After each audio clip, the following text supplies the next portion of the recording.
Sosok Dajjal banyak diulas dalam berbagai hadis Rasulullah. Sementara dalam Al-Quran kemunculan Dajjal diulas secara tersirat. Yawma ya'ti ba'du ayati rabbika la yanfa'u nafsan imanuha lam takun amanat min qablu aw kasabat fi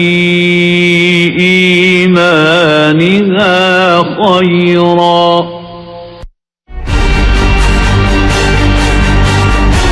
Secara fisik, Dajjal adalah seseorang dari bangsa manusia yang matanya buta sebelah, tapi memiliki ciri khusus. Pada dahinya tertulis sebuah kalimat dalam huruf Arab, yaitu kafaro, yang berarti kafir. Namun tulisan ini tak bisa dibaca oleh semua umat manusia. Hanya kaum yang beriman sajalah yang mampu membacanya. Penampakan fisik Dajjal lainnya adalah bertubuh sangat besar dan berambut amat keriting.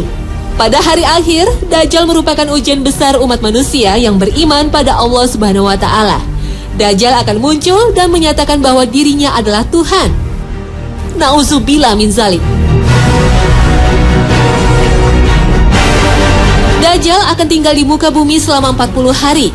Tetapi hari kemunculan Dajjal tidaklah sama dengan hari umat manusia.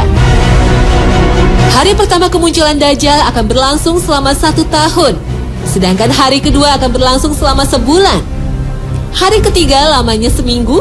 Dan hari keempat serta seterusnya berlangsung selama 24 jam. Sehingga dapat diartikan Dajjal akan hidup di muka bumi selama 1 tahun, 1 bulan, dan 45 hari. Allah Subhanahu wa Ta'ala memberikan sebuah keajaiban pada Dajjal, berupa kemampuan untuk mengelilingi dunia dalam sekejap layaknya hembusan angin. Tetapi hanya ada 2 kota yang tidak mampu dimasuki Dajjal, yaitu kota suci Mekah dan Madinah. Dajjal dianugerahi kesaktian menghidupkan orang mati yang telah ia bunuh. Selain itu, Dajjal mampu memerintahkan bumi untuk menumbuhkan tanaman dan memerintahkan langit untuk menurunkan hujan. Sesungguhnya Dajjal telah hidup dan tinggal di tengah lautan di sebuah pulau yang berada di sebelah timur kota Madinah dalam keadaan terbelenggu oleh ikatan besi yang sangat kuat. Dajjal muncul diperkirakan di sebuah tempat terletak antara negeri Syam atau daerah Palestina dan Irak. Ada juga yang berpendapat Dajjal akan muncul di segitiga Bermuda. Segitiga Bermuda menyimpan banyak misteri. Kapal terbang dan kapal laut yang melintasi kawasan itu dilaporkan menghilang. Segitiga Bermuda berada di Samudra Atlantik, tepatnya terletak di antara Florida di sebelah barat, Puerto Rico di sebelah timur, dan Pulau Bermuda di sebelah utara. Di kawasan ini terdapat sebuah pulau yang dikuasai oleh Dajjal. Berdasarkan berbagai manuskrip kuno yang dipelajari Muhammad Isa Daud, seorang peneliti dan jurnalis asal Mesir, Dajjal sesungguhnya telah lahir 100 tahun sebelum kelahiran Nabi Musa alaihissalam. Bernama sama Musa, tapi lebih dikenal Samiri karena berasal dari Samiroh, Palestina. Samiri adalah Dajjal yang akan muncul pada akhir zaman. Samiri terlahir dari perkawinan sedarah, sehingga lahir dengan kondisi fisik cacat, sebelah matanya buta, dan lumpuh. Orang tua Samiri adalah penyembah patung sapi.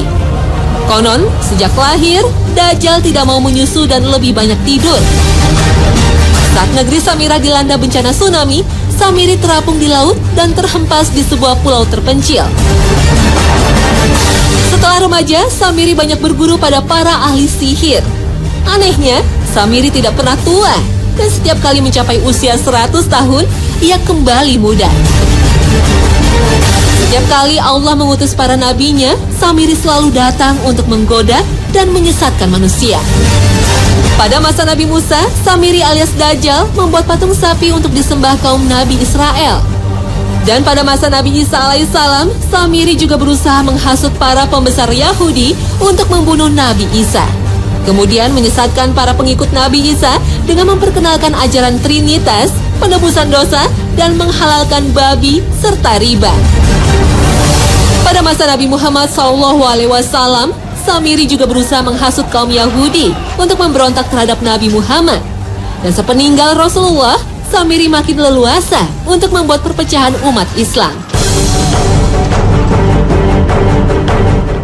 Dan pada era modern, sifat-sifat Dajjal telah menyesatkan manusia dengan memperkenalkan berbagai ideologi seperti sosialisme, kapitalisme, dan humanisme.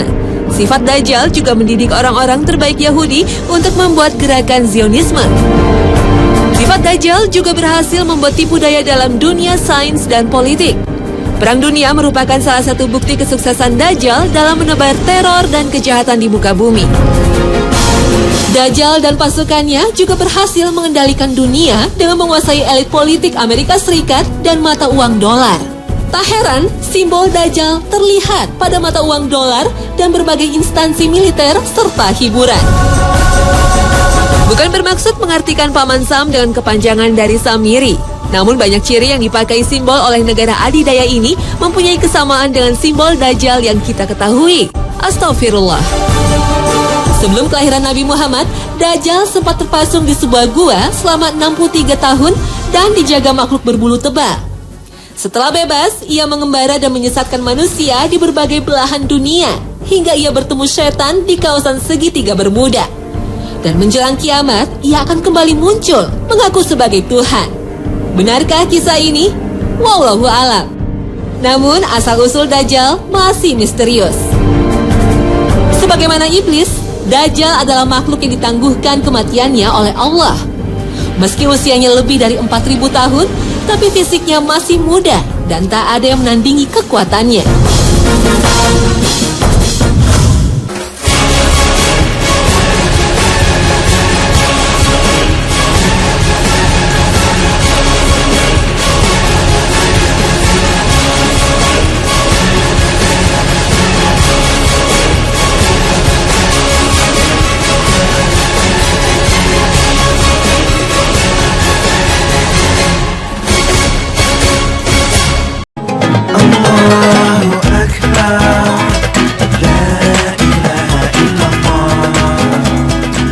Ya baik mirsa, kita membahas tentang panji hitam. Panji hitam, apa tuh ya panji hitam? Panji hitam, apakah itu? Makanya langsung aja kita saksikan tayangannya berikut ini.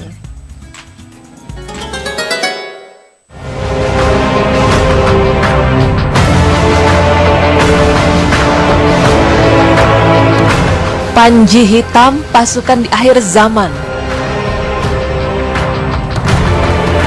Salah satu tanda-tanda kiamat besar adalah datangnya Dajjal untuk menghancurkan dunia beserta isinya. Bisa kita bayangkan ketika itu, manusia dan segala apa yang ada di dunia akan hancur lebur dengan seketika, dan tidak ada satupun yang hidup kecuali atas kehendak Allah Subhanahu wa Ta'ala. Namun tahukah Anda bahwa sebelum kiamat besar itu tiba, dunia akan mengalami perang besar, perang yang tidak lagi memperebutkan suatu kekuasaan atau ajaran tertentu, juga bukan perang antar negara, antar suku, antar ras, bahkan antar umat.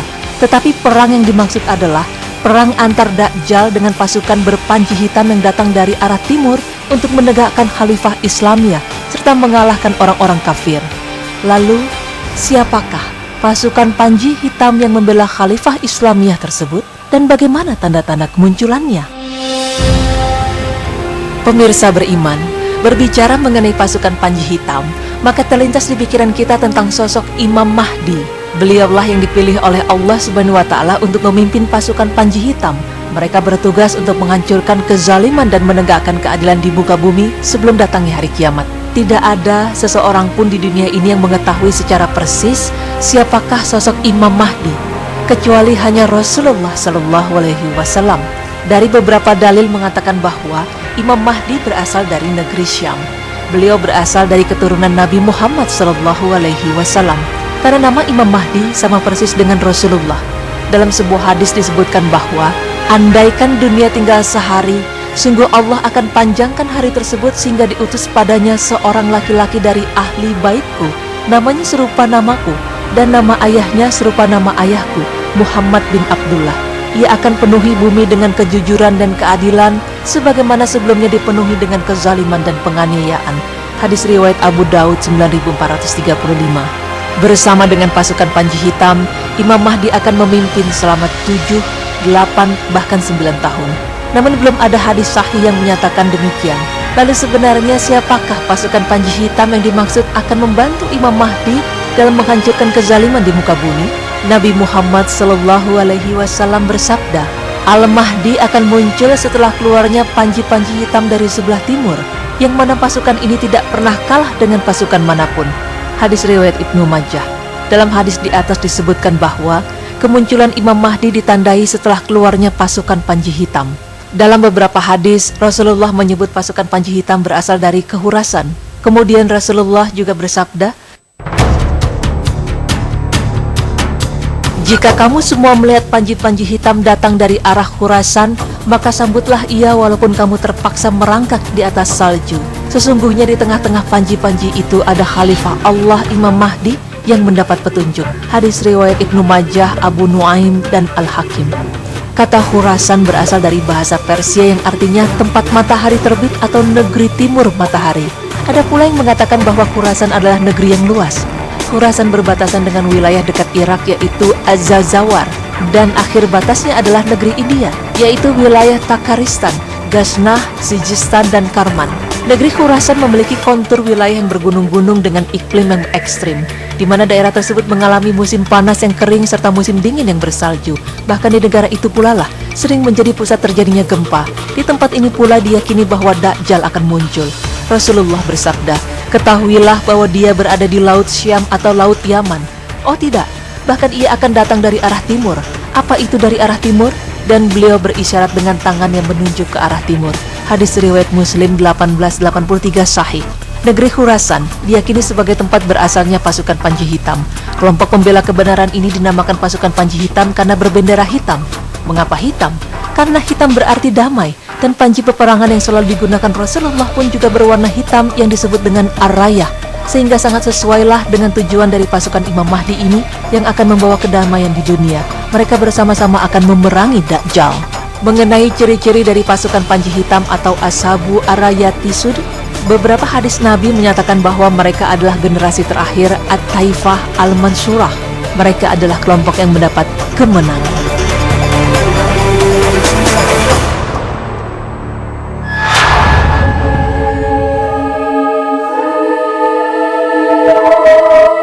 Kelompok At-Taifah Al-Mansurah yang berada di atas kebenaran, menegakkan dan memperjuangkan agama Allah.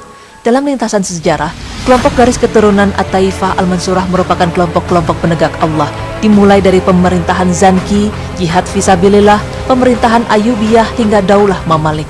Kelompok At-Taifah Al-Mansurah maksudnya bahwa mereka adalah kelompok yang senantiasa akan ada sampai saat bertiupnya angin lembut yang mewafatkan seluruh kaum beriman menjelang hari kiamat kelak. Kelompok ini diawali dari Rasulullah Shallallahu Alaihi Wasallam beserta segenap sahabat, berlanjut dengan generasi-generasi Islam selanjutnya sampai pada generasi Islam yang menyertai Imam Mahdi dan Nabi Isa dalam memerangi Dajjal dan memerintah dunia berdasar syariat Islam ini. Kelompok Taifah Mansurah adalah mereka yang bergabung dengan Al-Mahdi untuk memerangi musuh-musuh Islam, di mana Dajjal adalah salah satu yang akan dikalahkan oleh kelompok ini. Dikatakan pula bahwa mereka yang bersama Imam Mahdi adalah mereka yang beriman, sedangkan mereka yang menolaknya adalah golongan munafik. Inilah mengapa Rasulullah Shallallahu Alaihi Wasallam menamakan kelompok ini sebagai At-Taifah Al-Mansurah atau kelompok yang mendapatkan kemenangan. Karena penamaan ini merupakan sebuah janji kemenangan bagi kelompok ini, baik dalam waktu yang cepat maupun lambat, baik kemenangan materi maupun spiritual. Ada beberapa riwayat yang menjelaskan keberadaan kelompok pasukan Panji Hitam ini adalah sebagai berikut.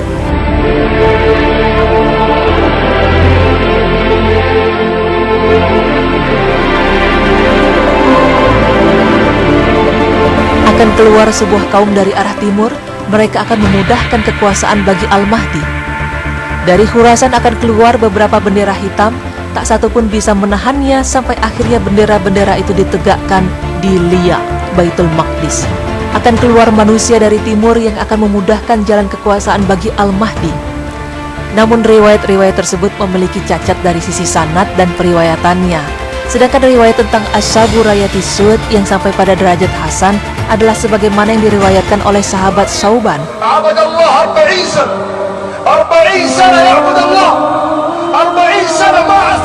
Akan berperang 3 orang di sisi perbendaharaanmu.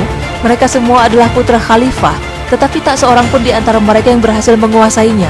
Kemudian muncullah bendera-bendera hitam dari arah timur. Lantas mereka membunuh kamu dengan suatu pembunuhan yang belum pernah dialami oleh kaum sebelummu. Kemudian beliau Shallallahu Alaihi Wasallam menyebutkan sesuatu yang aku tidak hafal, lalu bersabda, Maka jika kamu melihatnya, berbaiatlah walaupun dengan merangkak di atas salju, karena adalah Khalifah Allah Al-Mahdi. Hadis riwayat Ibnu Majah sahih. Dari riwayat-riwayat tersebut tidak menjelaskan ciri-ciri fisik tertentu secara detail, sebagaimana yang kita sebutkan dalam riwayat-riwayat lainnya. Sedangkan makna kata perbendaharaan tadi adalah perbendaharaan Ka'bah. Kemunculan panji hitam muncul di saat kemunculan Imam Mahdi. Dari riwayat hadis tadi menjelaskan bahwa pasukan panji hitam sudah muncul jauh-jauh hari sebelum kemunculan Imam Mahdi. Sebab kemunculan sebuah kelompok yang kelak mewakili satu-satunya kelompok paling hak di antara kelompok-kelompok Islam tidak mungkin muncul dalam sekejap.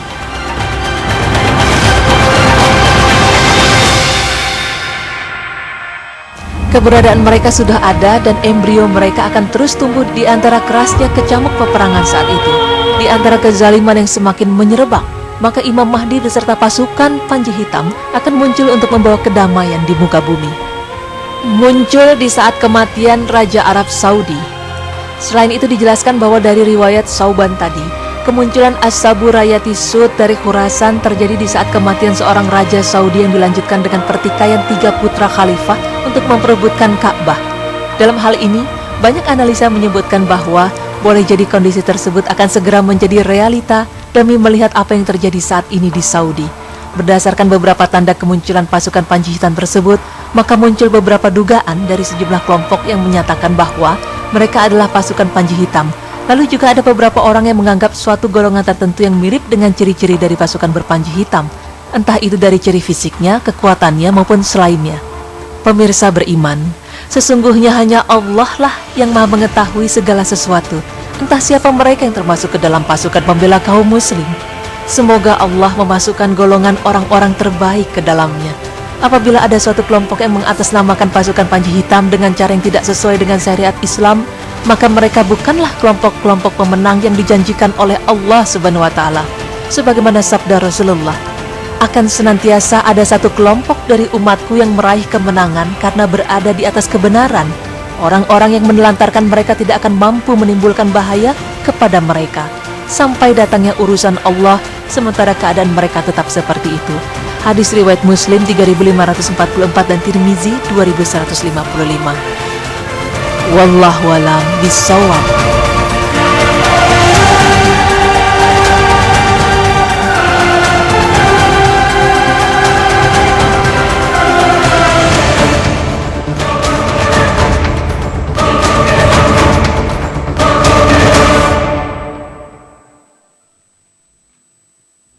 Ya baik pemirsa, alhamdulillah ini juga merupakan informasi dan berita baru sekali buat saya. Saya baru tahu bahwa di akhir zaman nanti akan ada yang namanya panji hitam, dan itu munculnya bersamaan dengan Imam Mahdi yang sudah dibilang sama Rasulullah bahwa mereka sudah dijanjikan kemenangan baik sebentar ataupun lambat. Iya, benar ya. Jadi memang kalau misal tentang panji hitam aku sebenarnya baru tahu ya. Tapi kalau misal Imam Mahdi memang banyak sekali. Kalau misal kita ada kajian Islam itu sering memang disebutkan gitu tentang Imam Mahdi. Nah, kalau misal sedikit cerita tentang Imam Mahdi adalah sebenarnya adalah tadi disebutkan juga di berita Islami masa kini bahwa ia adalah seorang hamba Allah juga yang berada di negara Syam ya, di mana dia ini memang tidak menyadari kalau dia ini adalah seorang Imam Mahdi. Imam Mahdi ini sebenarnya bukan nama, tapi Imam Mahdi adalah julukan seperti khalifah. Jadi imam itu kan artinya pemimpin. Mahdi itu sebenarnya kalau tidak salah adalah petunjuk. Jadi Imam Mahdi adalah pemimpin yang ditunjuk oleh Allah maksudnya gitu ya. Nah, jadi dia tidak sadar dan dia akan muncul bersama pasukan panji hitam tadi dan akan menyerangi Dajjal. Betul sekali. Dan tadi dibilangin bahwa dia akan bernama seperti Rasulullah dan nama ayahnya pun Abdullah seperti nama ayahnya dari Rasulullah. Jadi Muhammad bin Abdullah. Iya, betul sekali tadi dijelaskan. Baik pemirsa, tadi sekilas ya informasi kita dan pembahasan kita tentang panji hitam. Dan